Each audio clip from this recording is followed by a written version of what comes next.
मोक्षमार्गस्य नेतारं भित्तारं कर्मभूभृतां ज्ञातारं विश्वतत्त्वानां वन्दे तद्गुणलब्धये वन्दे तद्गुणलब्धये।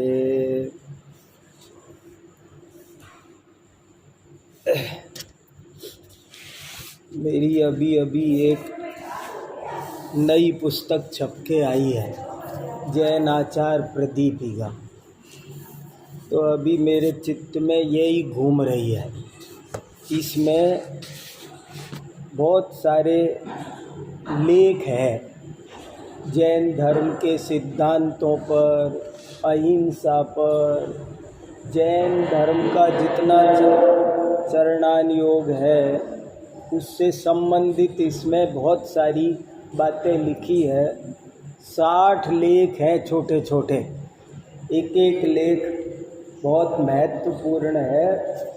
मैंने कई बार खुद पढ़े हैं, तो मैं उनमें से एक लेख आज आपको सुनाता हूँ। लेख का शीर्षक है धर्म और पर्यावरण, जैन धर्म के विशेष संदर्भ में।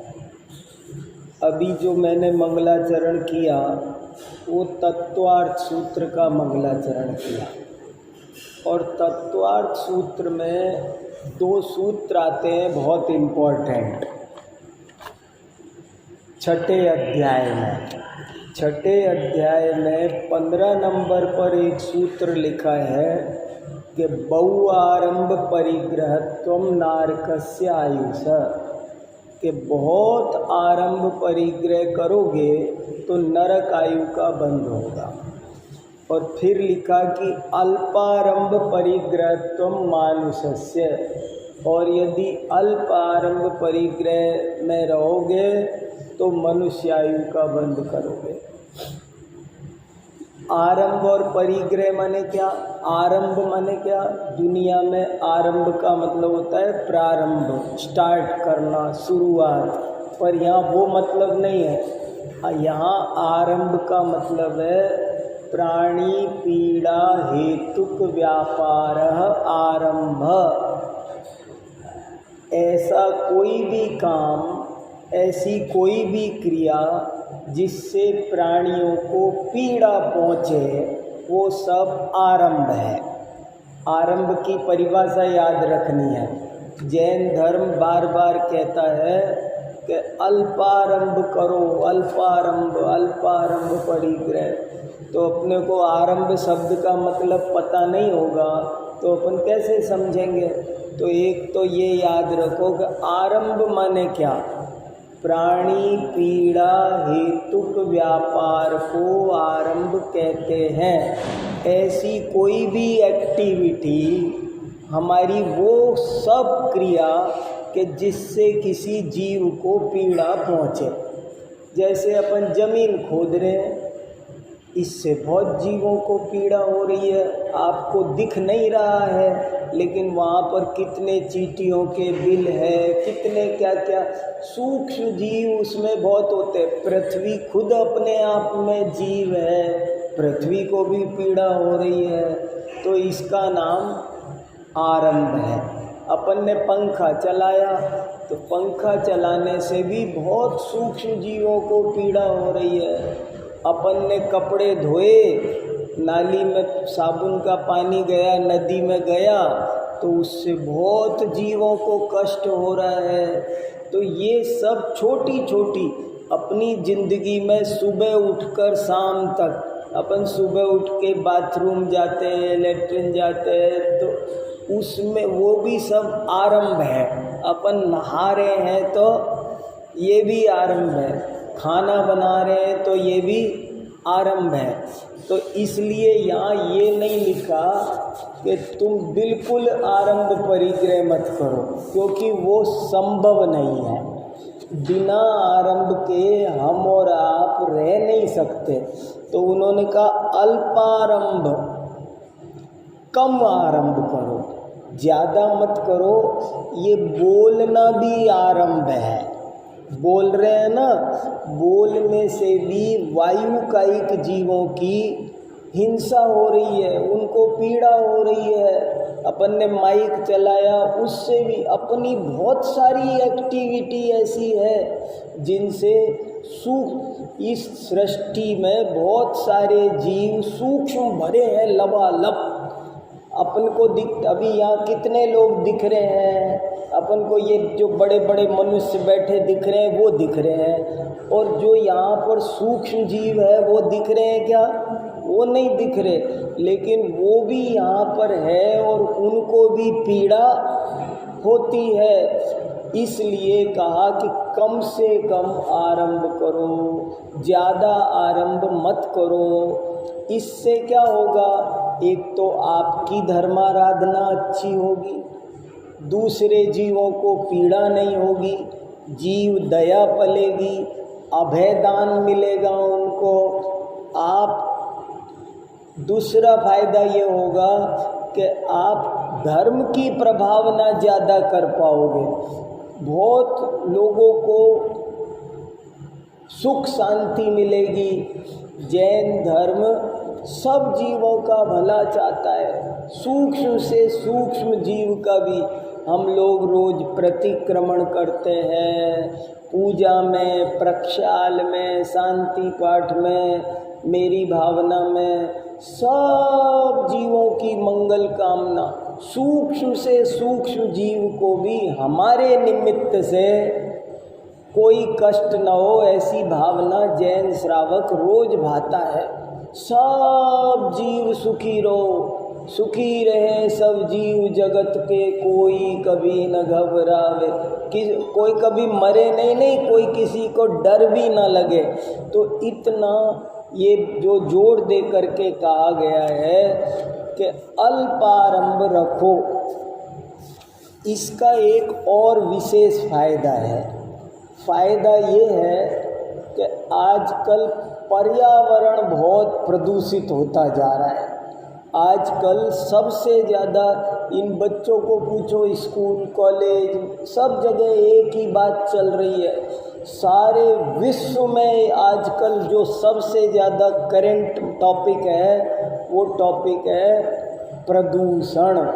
पर्यावरण बहुत प्रदूषित हो गया है। संसार में पानी है नहीं, और है तो गंदा हो गया, जहरीला हो गया, जहरीला हो गया।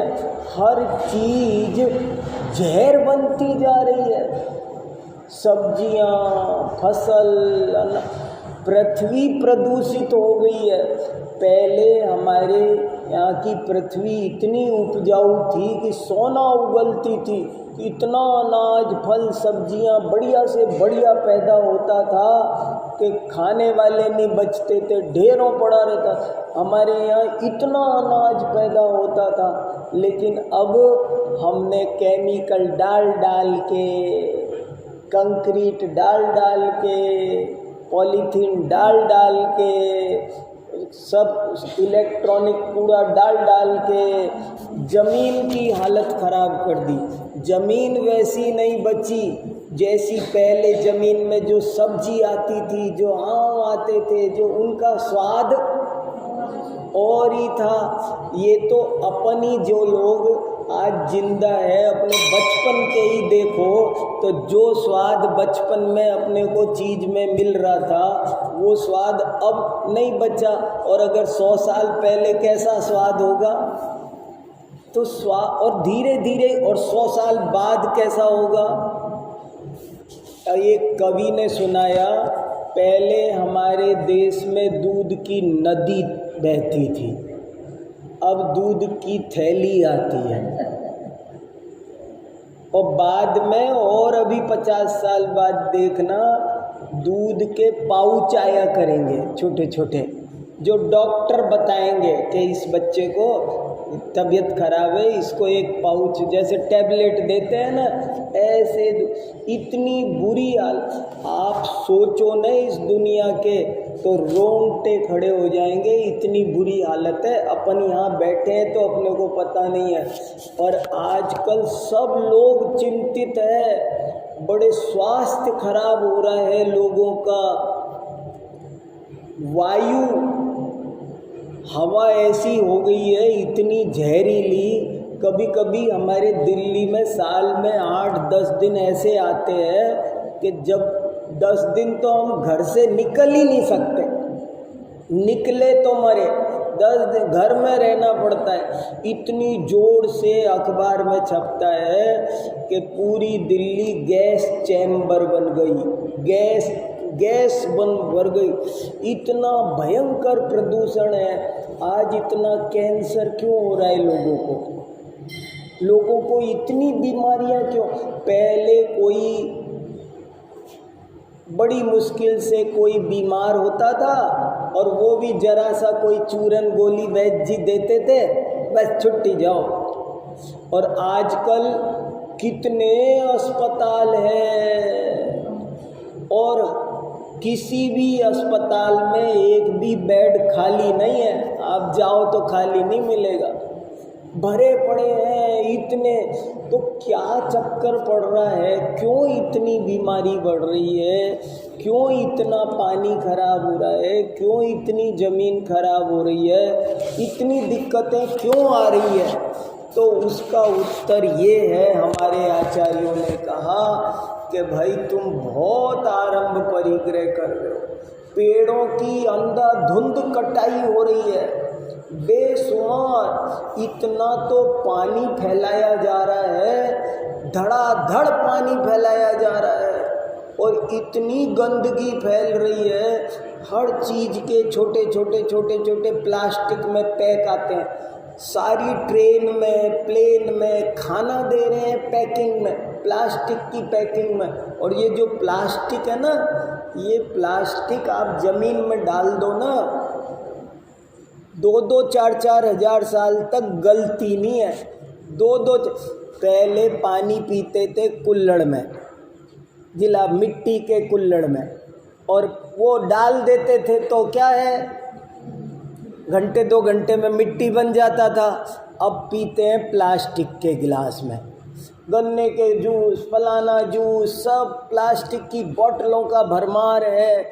और वो प्लास्टिक इतना, सबसे ज़्यादा प्रदूषण फैलाने वाली कोई चीज़ है तो वो प्लास्टिक है। और प्लास्टिक की वजह से, एक तो प्लास्टिक गलता नहीं है, खेत में डल गया तो फल नहीं, सब्जी पैदा, खेती ढंग से नहीं होने देगा।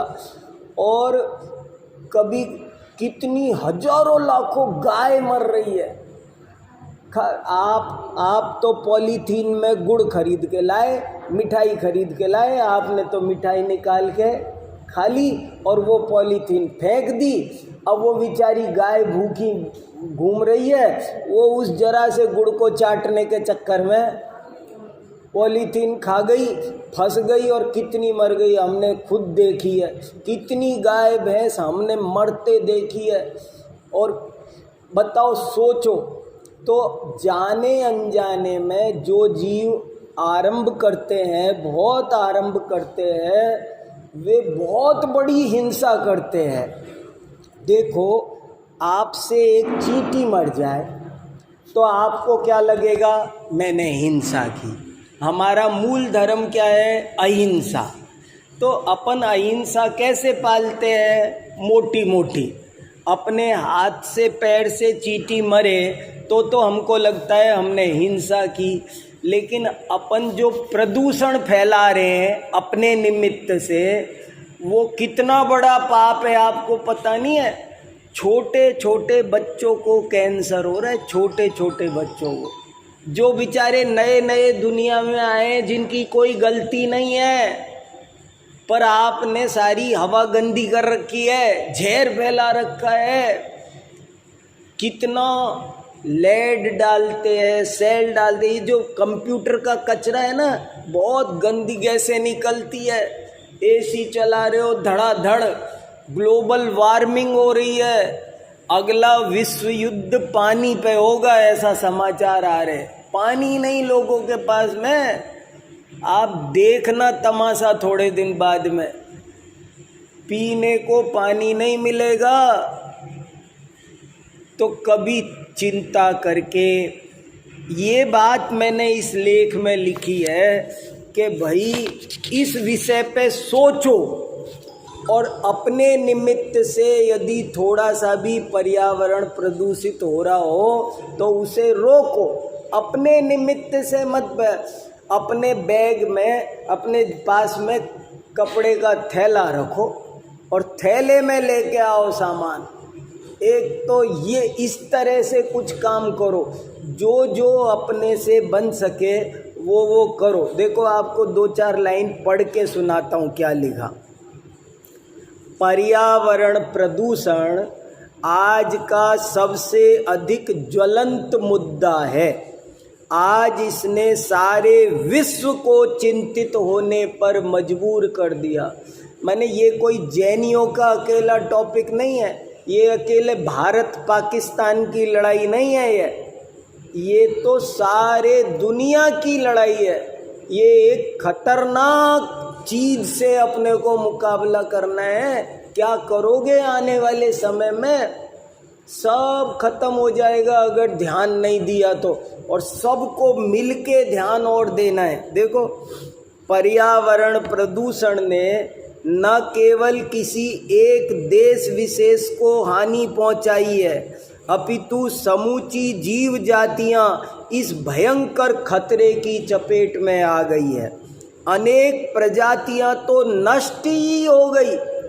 बहुत सारे जीव, एक गोरैया चिड़िया खत्म है दिल्ली में, एक नहीं, प्रदूषण के मारे। जब बहुत जहरीला ये पटाखे चलाते हैं, पटाखे चलाना महान अपराध है, इससे बड़ा कोई अपराध नहीं। कितनी खतरनाक धुआं निकलता है, कितने लोगों को, लाखों लोग हर साल लंग्स के कैंसर से मर रहे हैं, फेफड़े का कैंसर हो रहा है। और लोग व्यापार के खातिर भी ऐसे ऐसे धंधे कर रहे हैं। पर देखो क्या करे, अपन अपने को संभालो, जितना कोई को संभाल सको उसको संभालो। अहिंसा परमो धर्म, हमारे निमित्त से सूक्ष्म जीव को भी पीड़ा न पहुँचे। देखो, इतिहास उठाकर देखें तो ज्ञात होता है कि विपदाएं तो प्राचीन काल में भी बड़ी बड़ी आई थी, पर उनसे एक सीमित क्षेत्र में ही नुकसान होता रहा है। परंतु पर्यावरण प्रदूषण तो आज एक ऐसे सर्वग्रासी राक्षस के रूप में हमारे सामने आया है जिसने कहीं भी किसी को भी नहीं छोड़ा है। अनेकानेक सज्जन, निर्दोष लोग और छोटे छोटे बच्चे तक भी पर्यावरण प्रदूषण के कारण महा दुख उठाते हुए असमयी काल के गाल में जा रहे हैं। आपने प्रदूषण फैलाया, हजारों मछलियां मर गई। एक गाय का क्या कसूर था बेचारी का, क्यों मर गई? तड़प तड़प के मरती है, बुरी तरह तड़प तड़प के मर, 4-4 दिन तड़पती रहती हैं। कौन है उसकी हत्या का जिम्मेदार? जिम्मेदार कौन है बताओ, किसको दो जिम्मेदारी? तो ये और कितने ही तो बेचारे, देखो, किसी सज्जन श्रावक को जो शुद्ध खाना खाता है, कोई बीड़ी सिगरेट नहीं पीता, उसको कैंसर हो गया। कौन जिम्मेदार है? जिसने हवा गंदी की, जिसने सब्जी फल में जहर मिलाया, वो जिम्मेदार है। और वो उसको पता नहीं है मैंने क्या किया।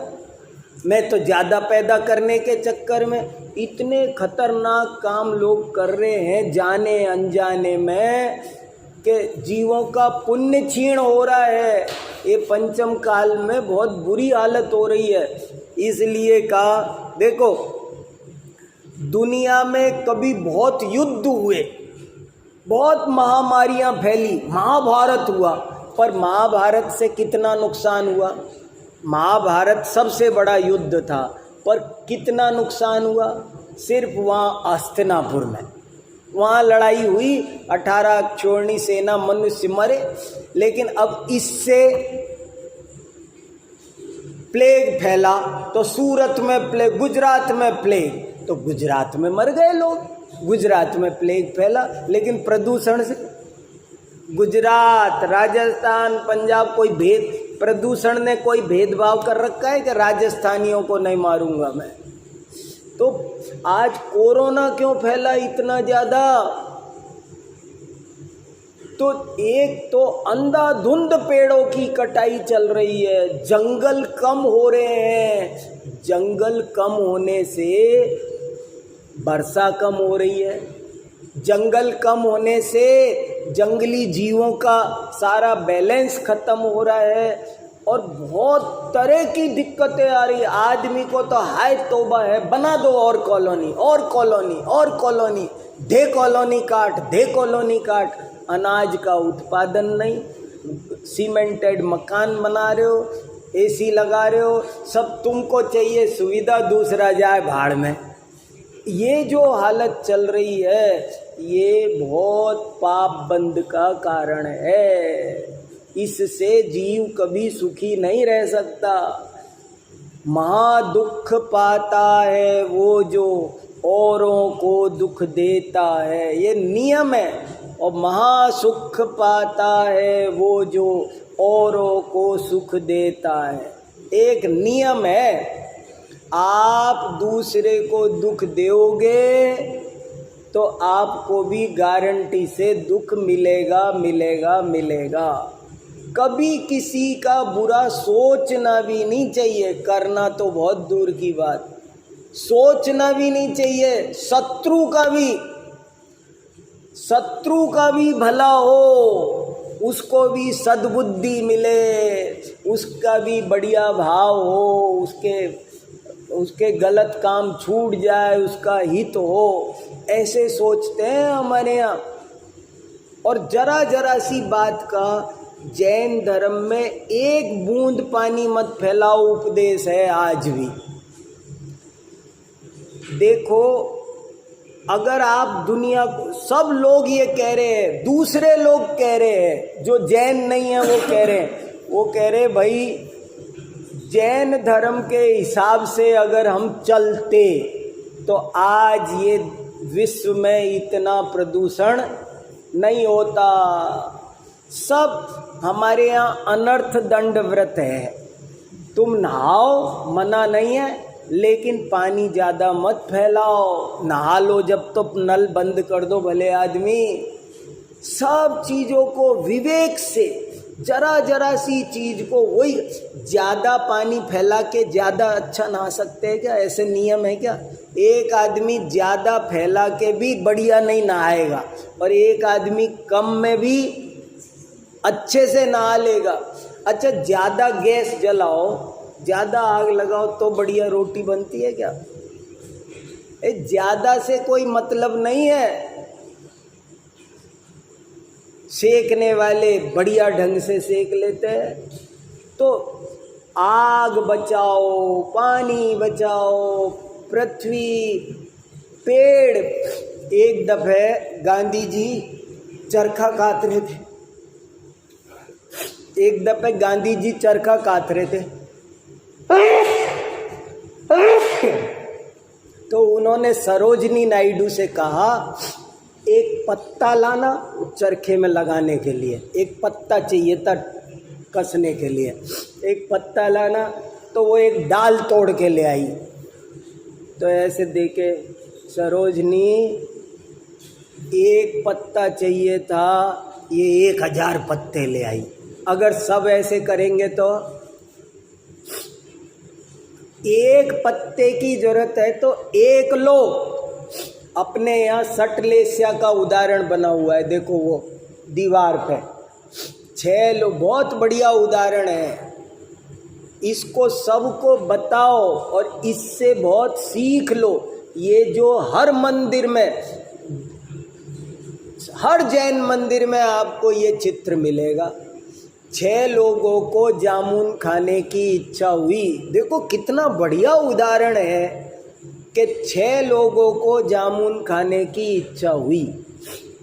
जामुन खाने गए जंगल में, तो एक ने दूर से जैसे ही जामुन का पेड़ दिखाई दिया तो बोला, मिल गया, अभी आओ काटता हूँ पेड़ को, जामुन खाएंगे। तो दूसरा बोला, क्या बोला, पेड़ काटता हूँ? अपन जामुन खाने आए, पेड़ काटने की क्या जरूरत है? पूरा पेड़ मत काटो, एक पूरी शाखा काटो। तो तीसरा बोला, शाखा भी काटने की क्या जरूरत है? छोटी शाखा काटो जिस पे जामुन लगे हैं।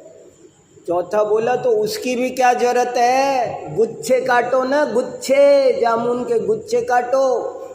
पांचवा बोला, गुच्छे भी पूरे काटने की क्या जरूरत है? गुच्छे में तो कच्चे पके सब है, पके पके तोड़ो ना। छठा बोला, अरे तो पके पके असली ओरिजिनल बढ़िया मीठे जामुन खाने हो ना, तो वो तो अपने आप पक्के नीचे गिरे, देखो ये उठा उठा के खा लो, पेड़ छूने की जरूरत ही नहीं है, पेड़ छूने की जरूरत ही नहीं है। अब कितनी बढ़िया बात है, मैं तो गदगद रहता हूँ।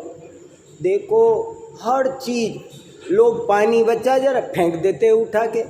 एक दफे ऐसी भी घटना, गांधी जी बहुत अपरिग्रही थे, बहुत अहिंसक थे। एक दफे वो यहाँ पानी का घड़ा रखते थे, उस पर लोहे के स्टैंड पे, और काम करते थे अपने कमरे में। तो एक दिन 4 बजे की बात है दोपहर में, कि घड़ा आधे से कम घड़ा पानी का था। तो कोई कर्मचारी आया और उसने देखा पानी कम है, तो वो पानी फेंक के दूसरा पानी घड़ा भर के ले आया और घड़ा रखा था। जब गांधी जी पानी पीने उठे तो उन्होंने देखा, ये क्या, अभी तो घड़ा कम था और अब ये फुल कैसे भर गया। उनने उससे पूछे, भाई ये घड़ा फुल कैसे भर गया, तूने भरा? बोले हाँ मैंने भरा। तो इसमें जो पानी था उसका क्या किया था? उसमें ही भर दिया? नहीं, वो मैंने फेंक दिया, दूसरा भर दिया। तो बोले भाई मेरा आज के हिस्से का पानी तो तूने फेंक दिया, मेरे आज पानी का त्याग है, आज पानी नहीं पीऊँगा, मेरे हिस्से का पानी तूने फेंक दिया। हम लोग नदी में क्यों नहीं नहाते? ये गंगा मैली हो गई। बताओ, सारी नदियाँ जो हमारे देश की जान थी, जिनकी वजह से लोग सुखी थे, निरोग रहते थे, वे सब नदियाँ आज गंदी हो गई, जहर उगल रही है। गंगा, जमुना, सब जो कितनी बढ़िया बढ़िया प्यारी प्यारी नदियाँ, वो सब बेकार हो गई। इसलिए बहुत सावधानी रखो, फूंक फूंक के कदम रखो, जरा सा भी काम करो तो सोच विचार के करो, हिंसा न हो, आरंभ न हो, परिग्रह न बढ़े।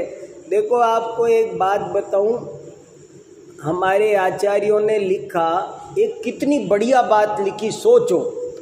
उनने कहा चंदन लिखना हो ना, चंदन, तो चंदन लिखने के 2 तरीके हैं। एक तो च लिखो, आधा न लिखो, फिर द और न, और एक च के ऊपर बिंदी लगाओ और दन लिखो, चंदन। 2 तरीके हैं। तो बोले कौन सा सही है? तो बोले बिंदी लगा दिया करो, आधा ने मत लिखा करो। बोले ऐसे क्यों कह रहे हो, दोनों ही तो सही है। बोले नहीं, दोनों सही नहीं, तुम तो ना ऊपर बिंदी लगा दिया करो। बोले ऐसे क्यों? तो ऊपर बिंदी लगाओगे तो कागज कम लगेगा, स्याही कम लगेगी, समय कम लगेगा।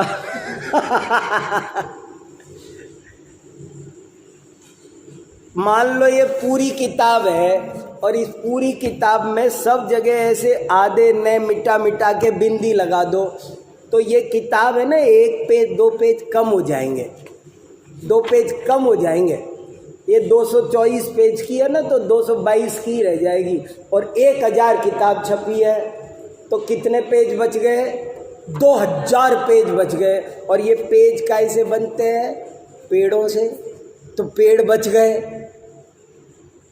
मैंने कितना सोचा है कि जरा जरा सी चीज को। पहले बड़े बड़े लोग क्या करते थे कि ये जो खराब फालतू, मुंशी प्रेमचंद ने सारी किताबें, ये जो अखबार, ये गांव में पोस्टर फेंकते हैं ना छपाने वाले, प्रचार करने वाले, चुनाव वोट देने वाले, वो कागज पड़े मिल जाते थे, उन कागजों पे लिख लिया पूरा गोदान उपन्यास।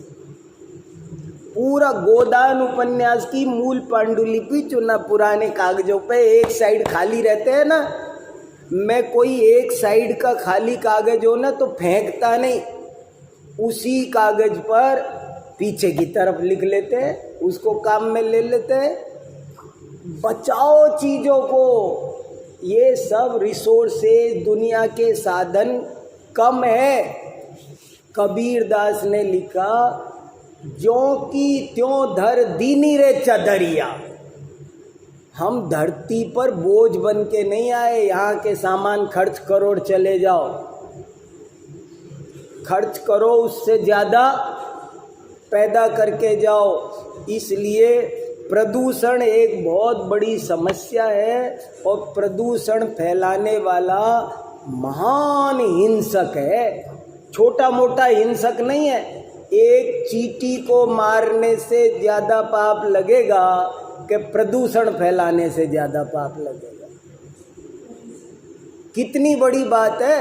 एक मच्छर को तो अपन नहीं मारते हैं और काम ऐसे करते हैं कि लाखों चिड़िया मर जाए। ऐसा काम क्यों करना? इसलिए सावधान रहो। और फिर एक और बहुत खास बात लिखी है इसमें, ये लिखी है, बहुत से लोग तो धर्म के नाम पर प्रदूषण फैला रहे हैं। नया पॉइंट है।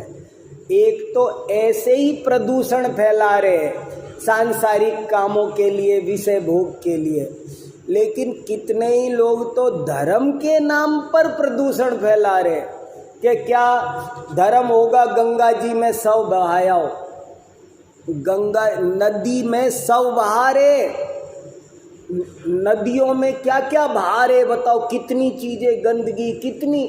अगर नदी में ये श्राद्ध करने जाओ, ये करो वो करो, इसकी वजह से भी धर्म के नाम पर बहुत सारे प्रदूषण तो धर्म के नाम पर फैलाए जा रहे। बताओ, ये तो डबल गलती हो गई। माने धर्म तो कम से कम पर्यावरण की रक्षा का नाम धर्म है कि पर्यावरण को दूषित करने का नाम धर्म है। लेकिन लोग है ना, सब चीज़ें, कितनी मूर्तियां बहाते। दिल्ली में बंद कर दी जमुना में मूर्तियां। वो बहुत साहब 8-9 दिन पूजा करेंगे, फिर लाखों मूर्तियां बहाए आएंगे। मूर्तियों में केमिकल लगाए, पेंट लगाए, और वो मूर्तियां सब जा जा करके नदी को गंदा कर। समझ में आया आपको? खूब 8 दिन 9 दिन तक पूजा करेंगे, मूर्तियों को घर में रखेंगे और उन पर केमिकल पोत रखा है, और वही नदी 8 दिन बाद जा कर के सब बहाए आएंगे। तो कितनी नदी गंदी होगी।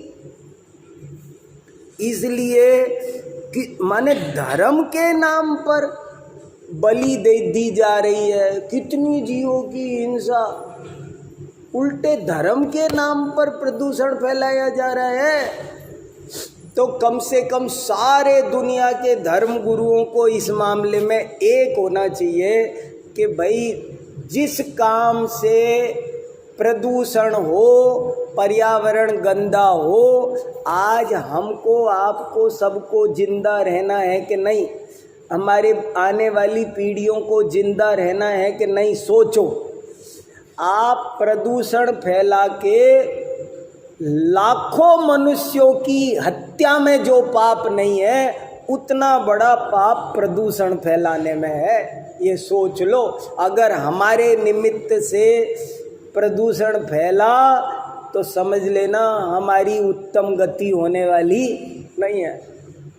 1000 आदमियों को मारने से जो पाप होगा ना, उससे ज़्यादा पाप इससे होगा। इसलिए अब जैसे बताए ना, पटाखे चलाना, होली पर कितना सारा पानी फैलाना, कितना सारा, कितनी नदियों में फिर नहाना, फिर ढेर सारी नदी गंदी हो पूरी। मान लो होली के बाद में गंगा देखने जाओ ना, जमुना देखने जाओ, तो सारी सैकड़ों हजारों किलोमीटर तक रंगीन पानी सारी। ये छोटे मोटे पाप नहीं है। आप सोच रहे होगे आप जाने हमको क्या शिक्षा दे रहे हो, ये किसी किसी को तो सुहाएगी नहीं ये बात, किसी किसी को तो ये बातें सुहाएगी नहीं। लेकिन थोड़ा दिमाग लगाओ, हमारे निमित्त से कोई हमको दुखी करे तो कैसा लगे। हम कितने जीवों के दुख में निमित्त बन रहे हैं, जाने अनजाने। वैसे तो क्षमावाणी मनाएंगे, वैसे तो पानी छान के पिएंगे, अपन कितना ध्यान रखते, छोटे छोटे सब जीव सुखी रहे तो सुखी रहने का धंधा करना, दुखी करने का तो धंधा करते हैं। अपन रात को खाना क्यों नहीं खाते, रात को चलते नहीं, रात को मंदिर में घंटी नहीं बजाते। देखो एक बात और एक और नया पॉइंट है, जैन धर्म सबसे ज़्यादा पर्यावरण प्रेमी है। जैन धर्म जितना पर्यावरण प्रेमी आपको दुनिया का कोई धर्म नहीं मिलेगा। जैन धर्म में जरा जरा सी बात, रात को घंटी मत, रात को परिक्रमा मत लगाओ, रात को ये मत करो। सारे जैन साधु रात को बोलते भी नहीं, मौन हो जाते। रात को तो बोलना भी नहीं चाहिए। अरे ये पशु पक्षी अच्छे अपने बैठ जाते, रात तो ध्यान के लिए होती है। ध्यान करो, चिंतन करो, बहुत फूंक फूंक के कदम रखने की जरूरत है, नहीं तो पाप का ढेर बंधेगा, अशुभ कर्म बनेंगे और वो सब फल में आएंगे तो अगला जन्म अच्छा होने वाला नहीं है। ऐसे भरोसे में मत बैठे रहना कि अपन तो जैन है सो अपने तो बढ़िया ही हो जाएगा सब, ऐसे नहीं बढ़िया होगा। बहुत हिंसा होती है पानी से, अग्नि से। अग्नि जलती है तो वायुकायिक जीवों को पीड़ा होती है ना। कम से कम जितने में अपना काम चल जाए उतने में चलाओ। ऐसी सावधानी इसमें देखो कितने लोग बच सकते हैं। अरे पहले तो है ना इनकी पूजा करते थे, पूजा इसीलिए करते थे। तुलसी से भी 2 पत्ते लेने हो ना तो 2 पत्ते लेते हैं, ऐसे ही नहीं लेते, माफ़ी मांग के लेते हैं। हमारे यहाँ कोई चीज़, कोई फल फ्रूट, आप जानते हो अपन लोग जो भोजन करते हैं ना वो खाली शाकाहार नहीं करते हैं, अहिंसक शाकाहार करते हैं। शाकाहार और अहिंसक शाकाहार में फर्क है। मांसाहार तो करते ही नहीं, शाकाहार करते। शाकाहार में भी अहिंसक शाकाहार। अहिंसक शाकाहार क्या होता है, जैसे समझ लो आपने खेत में गेहूं लगाए तो उनको खाद देंगे, पानी देंगे, खूब उनकी जितनी जिंदगी उनकी है ना उतनी उनकी पूरी सेवा करेंगे, रक्षा करेंगे, उनको पालेंगे अपने बच्चे की तरह। और जब वो अपनी मौत मर जाएंगे, सूख जाएंगे, 4 दिन खड़े जब उनमें कुछ नहीं बचा जान, तब जाके वो सिर्फ लकड़ी रह जाएगी सूखी, तब उनको पीस के अपनी भूख मिटा लेंगे बस। कोई जिंदा पेड़ नहीं काम में लेते। बहुत से लोग तो कोई पत्तियां नहीं खाते, कितनी सावधानी रखते हैं। बड़े बड़े कितने कितने महाराज क्या क्या करते हैं, कुछ नहीं। अपने को कितना विवेक की जरूरत है बताओ। जरा से स्वाद के लोभ में, जरा से पांच इंद्री के विषयों के लोभ में बहुत, देखो कितना बढ़िया सूत्र उमा स्वामी महाराज ने लिखा। बहु आरंभ परिग्रह त्वम नारकस्यायुष। सोच लो भैया, अगले जन्म में नरक में जाना है कि मनुष्य बनने की भावना है? और मनुष्य बनना हो तो अल्पारंभ परिग्रह, अल्पारंभ परिग्रह रखोगे।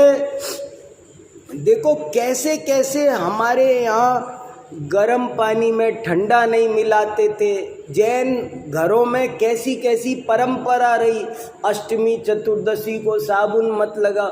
अरे दो चार नियम रखो जिंदगी में, नियम जिसके होगा ना वो तर जाएगा। नियम ऐसे है, वो जैसे सुई नहीं खोती ना धागे में, ऐसे जिसके एक बरत की आंकड़ी चांडाल ने 14 के दिन की ली। चांडाल ने 14 के दिन हिंसा नहीं करूंगा, और इतने नियम का क्या फायदा हुआ उसको। तो अपने भी नियम होना चाहिए कि अष्टमी चतुर्दशी को तो कम से कम कुछ करो। कैसी कैसी बात है, देखो एक एक बूंद हमको याद है, हम देखते थे पानी कैसे छानना सिखाया जाता था, बर्तन कैसे मांजने, ये सब सीखने की ज़रूरत है। धड़ाधड़ खोल दिया नल और तो चल रहा है काम, ऐसे नहीं चलते। सब चीज़ें बड़े विवेक से ना की जाती है। आटा लगाते हैं तो एक आदमी तो पूरी परात सान देगा, आधे फैला देगा, और आधा कैसे कैसे से रसोई बनाने के तरीके में बहुत विवेक है, कपड़े धोने में विवेक है।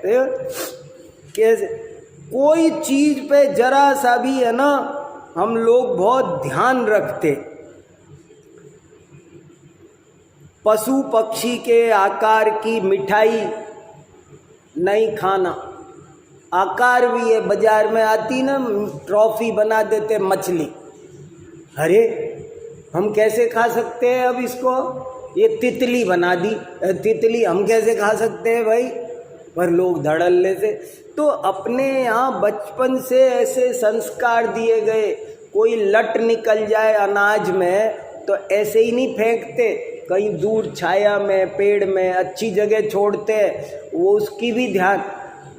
कोई जुआ निकल जाए तो उसकी भी ध्यान रखते हैं। बताओ, चमड़ा नहीं पहनते। देखो चमड़ा पहनना भी बहुत बड़ा पाप है। आप चमड़ा पहनते हो इसलिए जीव कट रहे हैं, आप नहीं पहनो तो मान लो सब कोई भी चमड़ा नहीं पहने तो जीव क्यों कटेंगे? ये सौंदर्य प्रसाधन यूज करते हो तो इससे बहुत दिक्कत है। अपन मंदिर में भगवान के आगे फूल नहीं चढ़ाते, सारी दुनिया चढ़ा। तो जैन धर्म बहुत ज़्यादा पर्यावरण प्रेमी है और वो चाहता है सब सुखी रहे, वृक्ष सुखी।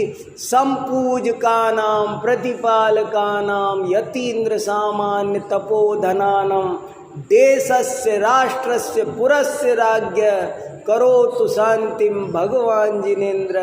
कोई पशुओं को बीमारी फैल जाती है भयंकर तुम्हारी गलती से, इसलिए अगर अपन ध्यान रखें, ये समझ लो पर्यावरण बचाओ, पेड़ पौधे काटने की बजाय लगाना चाहिए।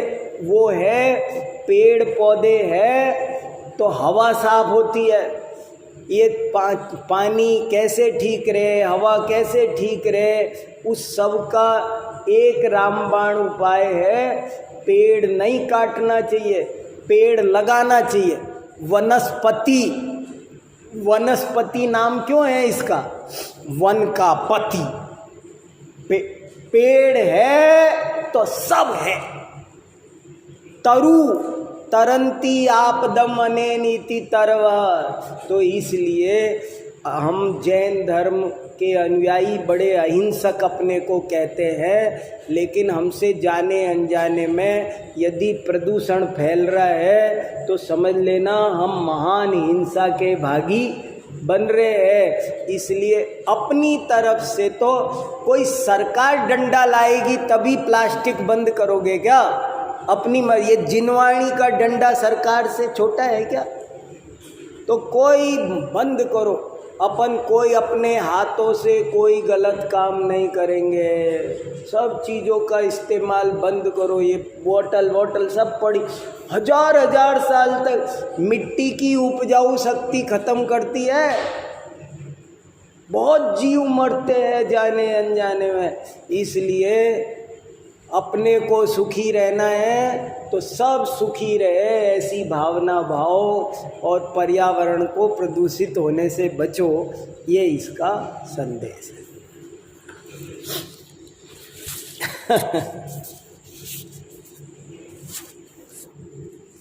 बोलो जिनवाणी स्तुति।